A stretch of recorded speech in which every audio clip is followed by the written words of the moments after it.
जय हिंद दोस्तों। तो कैसे हैं आप सब। आप सभी देख रहे हैं ब्रेन बोर्ड पाठशाला और मैं अंकित आप सभी के लिए लेके आया हूं एक और नया लेक्चर ग्रेड 1 के लिए इंग्लिश लिटरेचर का। तो चलिए दोस्तों, वुड और शुड की शुरुआत मैंने कल की क्लास में कर दी थी। वुड और शुड का आपने प्रॉपर एक पहला कॉन्सेप्ट जो होता है वो फिक्स कर लिया था, वो समझ लिया था, और उसी के आगे अगले कॉन्सेप्ट की तरफ बहुत ही शानदार बढ़ते हैं आप सभी के साथ। तो दोस्तों एक बार थम्स अप कर दें, वीडियो को लाइक कर दें और चलिए शुरुआत करते हैं आगे के लिए। आगे के कॉन्सेप्ट के लिए वुड शुड को आज फिनिश करेंगे, इसके बाद अगले मॉडल्स की तरफ बढ़ेंगे और उसके बाद आपके कंडीशन कराने हैं, कंडीशनल सेंटेंस कराने हैं। बहुत ही शानदार दोस्तों। तो अब वीडियो को यहां से शुरुआत करते हैं, बहुत ही शानदार। और चलिए मैं बताता हूं कि कितना आपका कॉन्सेप्ट रह गया था, कितना आपका बाकी है और किस तरीके से उसको आगे के लिए फिल अप मूवमेंट में ले जाना है। तो कल मैंने आपको कॉन्सेप्ट बता दिया था कि वुड और शुड का मीनिंग क्या होता है, उसके कुछ ही एक 4 से 5 के करीब जो है मैंने कुछ एग्जांपल्स भी उसके बता दिए थे। तो आपको तो ये सब पता होगा कि प्रॉपर कहाँ तक हो चुका है। और चलिए अब आगे बढ़ते हैं, ठीक है ना। मैंने कहा पास्ट हैबिट या रूटीन शो करने के लिए भी वुड का यूज होता है। जैसे पास्ट की जो हैबिट है या पास्ट का जो रूटीन है उसको शो करने के लिए भी आप वुड का यूज कर सकते हो। तो जैसे मैंने आपसे कहा, अब लिखते हैं,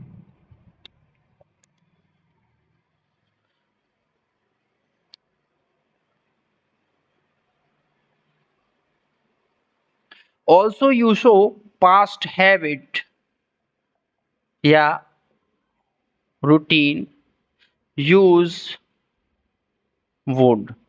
पास्ट हैबिट और रूटीन को शो करने के लिए आप वुड का यूज करेंगे। When he was in the college he play cricket with his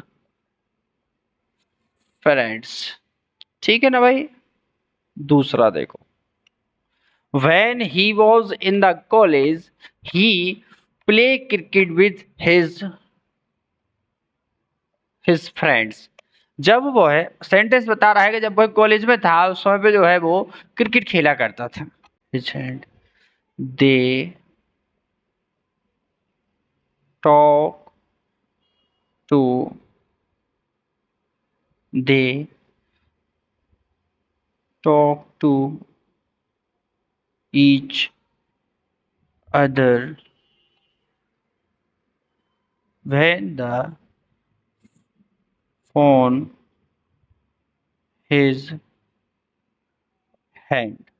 ठीक है भाई। तीसरा देखो, सी visit her doctor when she was taking her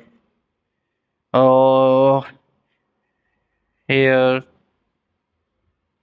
treatment. चलिए भाई पहला एग्जांपल पढ़िए। पहला एग्जांपल क्या बोल रहा है, when he was in the college. अब जब वह कॉलेज में था इसलिए यहां पर भी वुड का यूज होगा। ठीक है। दूसरा सेंटेंस देखो, they talk to each other when the phone his hand. वो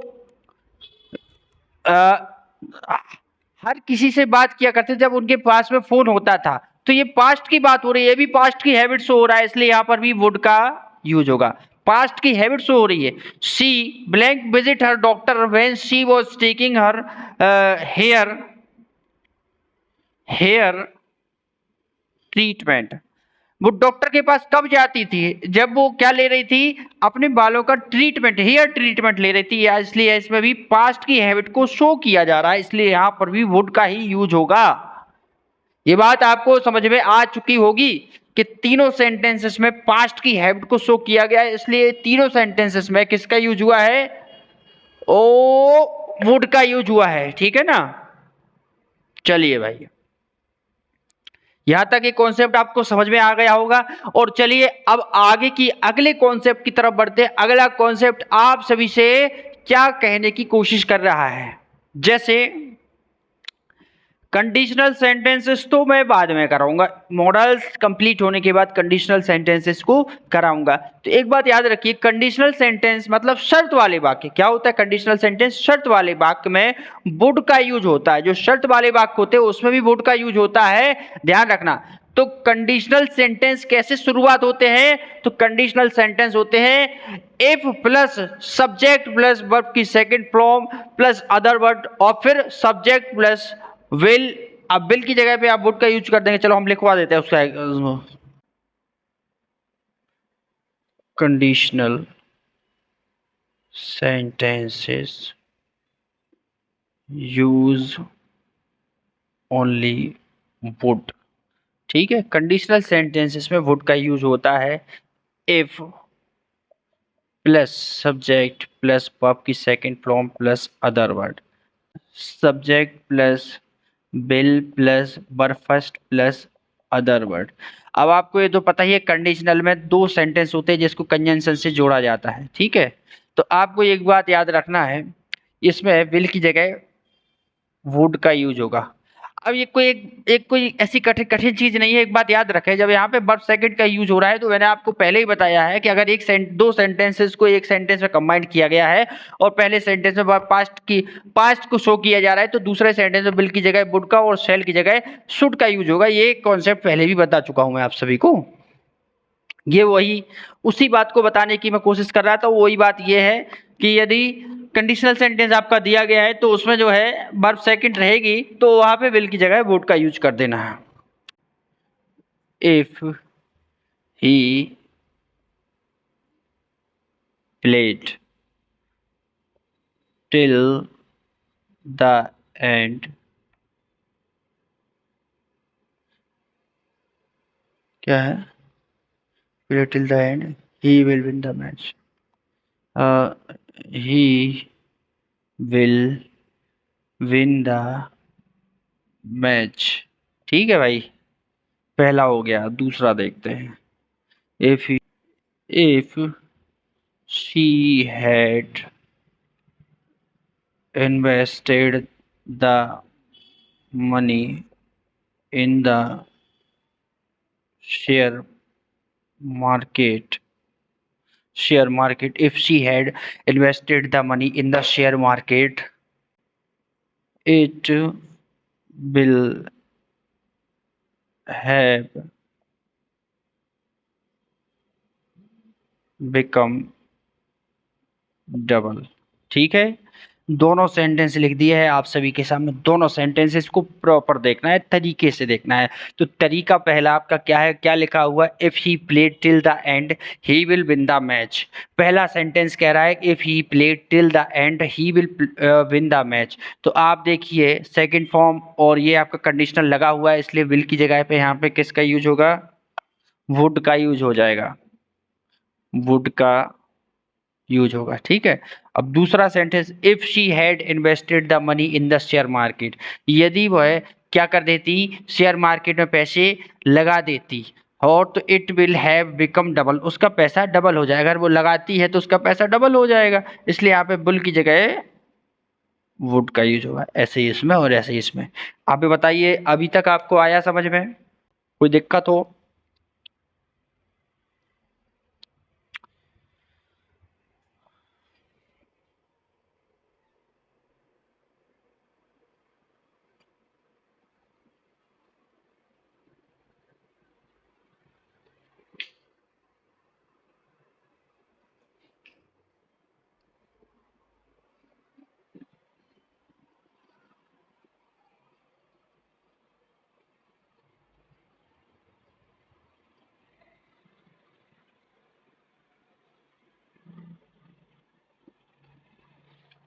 चलिए भाई, यहाँ तक कॉन्सेप्ट आपको समझ में आया होगा।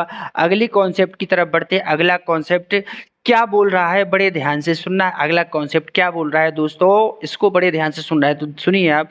पोलाइटनेस या रिक्वेस्ट, ध्यान रखना, काइंडली या प्लीज। अगर आपको सेंटेंस में काइंडली या प्लीज मिले तो वहां रिक्वेस्ट की बात हो रही है, तो वहां पर भी वुड का यूज करना है। यदि सेंटेंस में आपको काइंडली या प्लीज मिल रहा है तो कोई रिक्वेस्ट कर रहा है तो वहां पर भी आप वुड का यूज करेंगे। If sentence kindly please, so this meaning is request, so you use would also। यहाँ पे आप would का यूज करेंगे। एग्जाम्पल पहला देखते हैं, ठीक है। You please give me some water to drink। दूसरा देखो, You kindly maintain silence in the hall। तीसरा देखो, दोनों सेंटेंस लेके हैं, यहाँ पे प्लीज आ गया, यहाँ पे काइंडली आ गया। प्लीज का मतलब वो काइंडली का मतलब रिक्वेस्ट का भाव सो रहा है, इसलिए यहाँ पे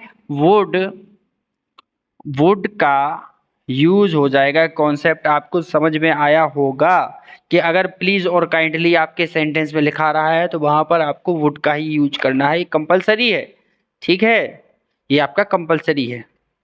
अगला कॉन्सेप्ट क्या कह रहा है, अगर किसी पॉसिबिलिटी के बारे में प्रेजेंट टाइम में गैस करना है तो वहां भी वुड का यूज करेंगे। अगर कोई पॉसिबिलिटी है आपके सामने, पॉसिबिलिटी है और उसको प्रेजेंट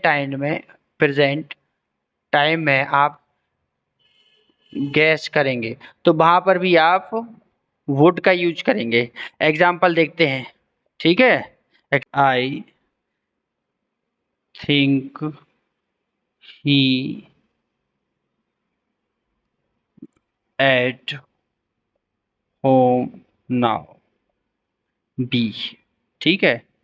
अब आई थिंक मैं सोचता हूँ कि शायद वो अपने घर पे होगा, तो एक सोचने वाली, तो प्रेजेंट टाइम में सोच रहे, गैस कर रहे हैं, तो गैस के लिए भी वुड का यूज होगा।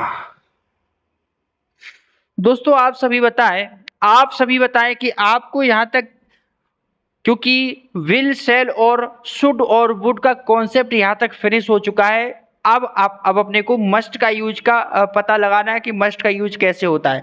तो यहां तक ही इस क्लास को एंड कर किए जा रहे हैं, क्योंकि जो थंबनेल लगेगा उसमें आपको वुड और शुड लिखेंगे और ये वुड और शुड का लास्ट लेक्चर माना जाएगा।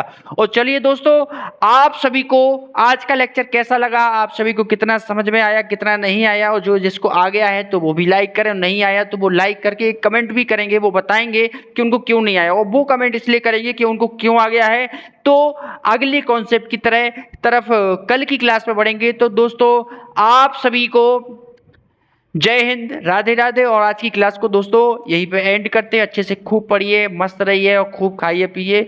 और चलिए दोस्तों आज की क्लास को यहीं पे एंड करते हैं।